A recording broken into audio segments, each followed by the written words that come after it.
नमस्कार दोस्तों, स्वागत है आपका आप ही के अपने चैनल बेयाउदय क्लासेस पे। एंड दोस्तों, आज के इस वीडियो में हम लोग करने वाले हैं क्लास 10th के एक बहुत ही इम्पोर्टेंट टॉपिक को, जिसका नाम है न्यूरॉन। ये जो न्यूरॉन है, इससे संबंधित क्वेश्चन 5 नंबर में एग्जाम के अंदर पूछा जाता है। तो अगर एग्जाम के अंदर बाई चांस ये वाला क्वेश्चन आ गए तो आज के इस वीडियो को देखने के बाद आपके 5 नंबर कन्फर्म होने वाले हैं। तो चलिए हम लोग देखते हैं कि न्यूरॉन क्या होता है, ठीक है, उसके चित्र क्या होते हैं, उसके चित्र के नाम क्या होते हैं और उसका कार्य क्या होता है। क्वेश्चन आप लोगों को कुछ ऐसे पूछेगा कि न्यूरॉन का एक स्वच्छ चित्र बनाकर उसके कार्यों का वर्णन करें। तो क्वेश्चन आप लोगों को कुछ इसी टाइप का पूछेगा। साथ ही ये भी पूछ सकता है कि उसके अंगों के नाम लिखें, तो मैं नाम भी बता ही दूंगा। तो सबसे पहले तो आप लोग को आंसर में कुछ ऐसे लिखना है।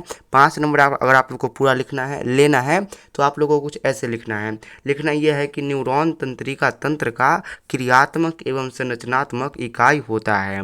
तो सबसे पहला लाइन आप लोग को क्या लिखना है कि जो न्यूरॉन होता है वो तंत्रिका तंत्र का क्रियात्मक यानी कि जिससे काम होता हो और संरचनात्मक यानी कि जिससे बना हो वो इकाई होता है। उसके बाद आप लोग को सेकेंड लाइन क्या लिखना है, तो सेकेंड लाइन ये है कि जो विभिन्न सूचनाओं को मस्तिष्क तक पहुंचाने का कार्य करता है। और ये न्यूरॉन क्या होता है, तो ये होता तो क्रियात्मक और संरचनात्मक इकाई होता है तंत्रिका तंत्र का, और इसका काम ये होता है कि जो विभिन्न प्रकार की सूचनाएं होती हैं उन सूचनाओं को ये मस्तिष्क तक पहुंचाने का काम करता है। उसका तीसरा लाइन ये लिखना है कि एवं न्यूरॉन शरीर का सबसे बड़ा कोशिका होता है।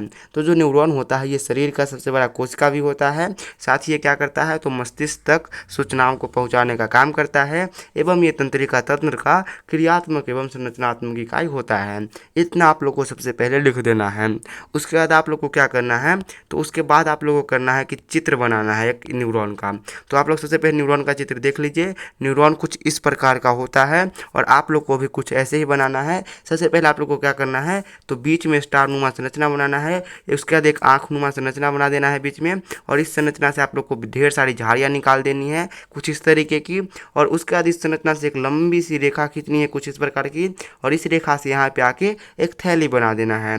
इस थैली से आप लोग को कुछ गांठे नुमा संरचना बनानी होगी नीचे। और जो ये लंबी रेखा खींची है इसमें आप लोग को 2 या फिर 3, आप लोग 3 भी बना सकते हो, कुछ इस प्रकार की थैली नुमा संरचना बनानी होगी।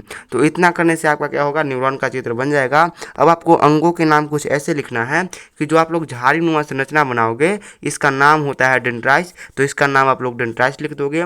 और जो आँख नुमा आपने संरचना बनाया है इसका नाम होता है केंद्रक, तो इसका नाम आप लोग केंद्रक ही लिखोगे, जो नाम होगा वही तो लिखोगे। उसका जो ये स्टार होता है स्टार नुमा संरचना, इसका नाम होता है साइटोन, तो साइटोन लिखना। उसके बाद आपने जो लंबी रेखा खींची थी, जो लंबी लाइन आपने बनाई थी, इसका नाम होता है एक्सॉन, तो इसका नाम आप लोग एक्सॉन लिखोगे। उसके बाद आपने क्या किया था, तो 2 ऐसी रेखा बनाई थी। ये रेखा जहाँ पे मिलती है, ये दोनों जहाँ पे मिलती है, जैसे कि आप लोग देख सकते हो कि ये हमने दोनों बनाई थी और ये दोनों इस स्थान पे मिल रही है, तो इस स्थान का नाम होता है एस ए नोड, तो आप लोग को एस ए नोड लिखना है। उसका थोड़ा सा नीचे आए तो हमने एक थैली भी बनाया था और इस थैली का नाम था एक्सॉन बल्ब, तो आप लोग को इस थैली का नाम लिख देना है। उसके बाद हमने थोड़ा सा नीचे भी काम किया था और काम ये किया था कि हमने कुछ सूत्र युग्मन गांठे बनाए थे। तो ये गांठे बनाए थे तो इसका नाम भी होता है सूत्र युग्मन गांठे, तो आप लोग को इसका नाम भी कुछ ऐसे ही लिख देना है। तो आप लोग इसको देख लो कि आप लोग को कैसे बनाना है। इसका एक स्क्रीनशॉट ले लो या फिर वीडियो रोक करके बना सकते हो। अब आप लोग इतना चित्र बनाने के बाद क्या लिखोगे इसके कार्य के बारे में, तो चलिए जानते हैं कि इसका कार्य क्या होता है और हमें कार्य के बारे में क्या लिखना है। तो कार्य इसका ये होता है कि न्यूरॉन में उपस्थित डेंड्राइट शरीर के विभिन्न अंगों से संवेदनाओं को ग्रहण करने का कार्य करता है। तो जो न्यूरॉन होता है और इसके अंदर जो डेंड्राइट उपस्थित होते हैं यानी कि ये झाड़ी नुमा संरचना, ये क्या करते हैं, तो ये शरीर के विभिन्न अंगों से क्या करते हैं, सूचनाओं को ग्रहण करने का काम करते हैं। उसके बाद देखते हैं कि उसके बाद इसका क्या काम है, तो उसके बाद संवेदना साइटोन तक जाता है, जहां से सूचना विद्युत आवेग के रूप में एक्सॉन से होते हुए एक्सॉन बल्ब एवं सूत्र युग्मन गांठे तक जाता है।